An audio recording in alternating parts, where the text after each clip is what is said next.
Bismillahirrahmanirrahim. Assalamualaikum warahmatullahi wabarakatuh. Alhamdulillah. Alhamdulillahi rabbil alamin. Wassalatu wassalamu ala asyrafil anbiya'i wa mursalin. Sayyidina wa habibina wa syafi'ina wa qurrati a'yunina wa nuri qulubina Muhammad habibi rabbil alamin wa ala alihi wa sahbihi ajma'in. Allahumma salli wa sallim ala sayyidina Muhammad tibil qulub wa dawaiha wa afiyatil abdani wa shifaiha wa nuril absari wa diyaiha wa qutil arwah wa gidaiha wa ala alihi wa sahbihi wa sallim. Allahumma ja'al sarirati khairan min alaniyati wa ja'al alaniyati salihah, amma ba'du.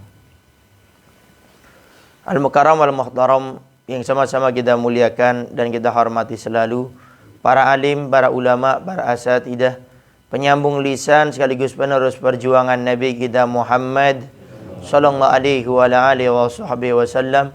Yang kita doakan selalu mudah-mudahan para ustadz, para kiai, para ulama, para habaib kita diberikan panjang umur oleh Allah dalam keadaan sehat walafiat.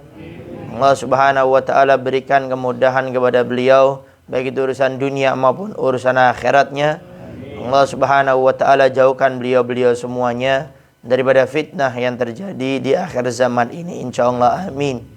Amin ya rabbal alamin. Dan juga tidak mengurangi rasa hormat kami kepada segenap para sepuh, para tokoh masyarakat, para ustadz, dan juga segenap para orang tua kami, para bapak dan ibu-ibu, para hadirin wal hadirat yang dimuliakan oleh Allah Subhanahu wa taala. Alhamdulillah, pada subuh kali ini Allah Subhanahu wa taala masih memberikan kepada kita kemudahan sehingga kita pada subuh kali ini masih bisa melaksanakan salat subuh berjamaah.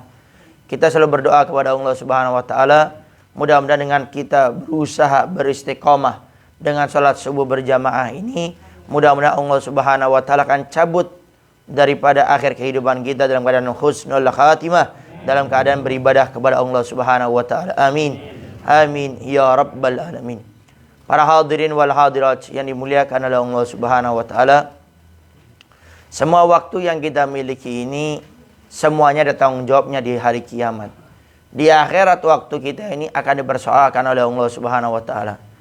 Sehingga bagaimana caranya agar waktu kita ini semua isinya itu kebaikan. Semua waktu kita ini isinya adalah ibadah. Di sini ada dua cara yang diajarkan oleh para ulama kita agar bagaimana waktu kita ini semuanya penuh dengan ibadah. Dan ini bukan perkara yang sulit. Ternyata ini perkara yang mudah, cuma caranya saja mungkin kita yang tidak tahu. Sehingga semua waktu kita ini bernilai ibadah. Semua waktu kita ini akan bernilai amal soleh di hadapan Allah Subhanahu wa taala. Yang pertama caranya adalah dengan kita berniat setiap akan melakukan apapun. Setiap kita akan mengawali aktivitas kita, awali dengan niat. Karena Nabi kita Muhammad sallallahu alaihi wasallam mensabdakan dalam hadisnya, innamal a'malu binniyat wa innamal likulli imri'in ma nawa. Kata Nabi, Allah Subhanahu wa taala akan memberikan pahala biniat, dengan niatnya dulu. Dan Allah akan memberikan pahala kepada seorang itu tergantung niatnya. Sehingga di sini kalau kita ingin melakukan apapun itu aktivitasnya, awali dengan niat sehingga semuanya akan dinilai ibadah di hadapan Allah Subhanahu wa taala. Jadi mulai saat ini sebelum kita melakukan apapun, niatkan dulu, saya mau niat apa ini? Saya mau keluar rumah, niat apa yang akan saya lakukan? Saya mau bekerja, niat apa yang saya akan lakukan? Saya ingin untuk melakukan sesuatu, niat apa kebaikan yang saya lakukan? Sehingga setiap aktivitas kita, waktu kita semua nilainya ibadah. Dan jangan salah, aktivitas dunia kita pun tatkala dibarengi dengan niat yang baik akan berubah menjadi amal soleh.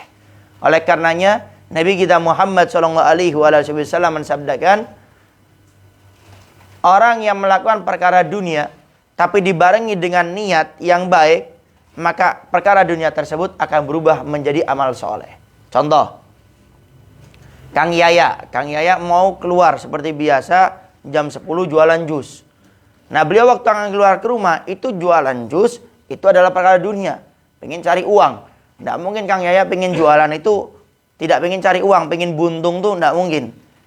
Sehingga Kang Yaya waktu akan keluar ke rumah itu berniat, ya Allah, saya keluar rumah ini pengen cari nafkah untuk istri dan anak. Ini setiap langkahnya ini ibadah.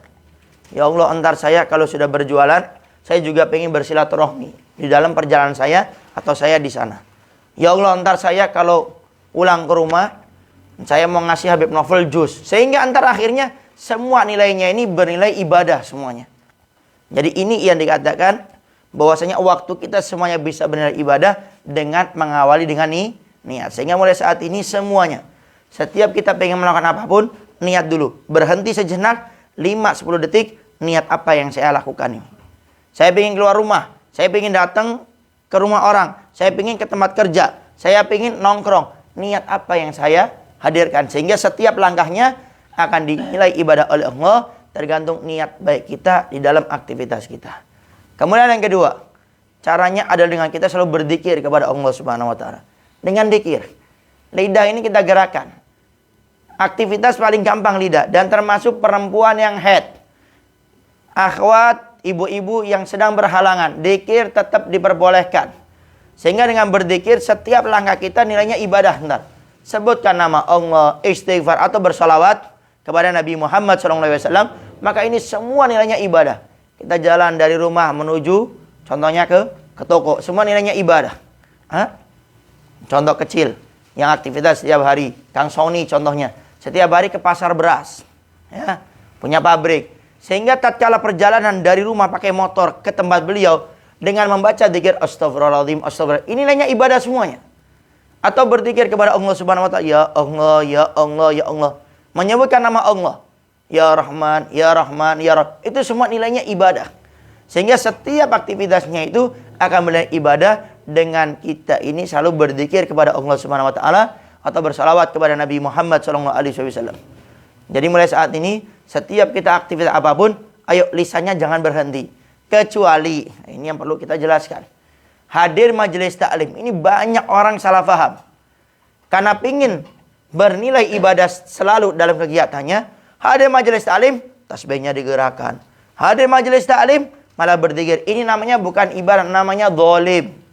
Zalim itu apa? Menempatkan sesuatu bukan pada tempatnya. Sehingga waktu hadir majelis taklim, enggak usah berzikir. Kenapa? Karena bukan pada tempatnya. Tapi waktu berzikir, hendaknya berzikir. Waktu hadir majelis taklim, maka hendaknya mendengarkan. Tapi kan zikir, ibadah, betul ibadah. Cuma bukan ibadahnya yang salah, penempatan ibadahnya yang salah. Zikir aja enggak boleh. Apalagi niat ke majelis taklim, niatnya untuk tidur. Pokoknya saya mau ikut suling sama Habib Novel waktu Habib Novel kultum, saya niat tidur. Ini enggak ada pahala sama sekali. Ya. Kenapa? Karena itu sudah menyalahi daripada yang namanya niat tersebut. Sehingga akan bernilai ibadah sekali lagi berzikir tersebut ditempatkan pada tempatnya. Ini terjadi di zaman Habib Hasan bin Abdullah Syatiri. Kakak Habib Salim As-Syatiri yang punya Ribat Syatiri. Yang banyak orang Indonesia yang belajar ke sana. Bahkan di Indonesia ini banyak alumni ustadz kayak ulama kita dari sana. Itu beliau waktu mengajar, ada salah satu jamaahnya itu membawa tasbih. Kemudian berzikir. Beliau melihat, tapi orang ini bukan berzikir sambil tiduran, enggak. Melihat, tapi Hasan mengajar melihat dan mendengarkan dengan sesama. Apa kata beliau? Allah ciptakan kita satu hati. Dan satu hati ini tidak bisa dibelah menjadi dua. Kata beliau, waktunya hadir majelis taklim dengarkan, tidak usah berzikir. Waktunya zikir tidak usah mendengarkan daripada majelis taklim. Sehingga kata beliau, tempatkan segala sesuatu pada tempatnya. Ini yang banyak sering salah paham. Banyak sekali. Sehingga waktunya hadir majelis taklim, maka mendengarkan. Waktunya berzikir, jangan malah kita membuka kitab. Ini namanya zalim.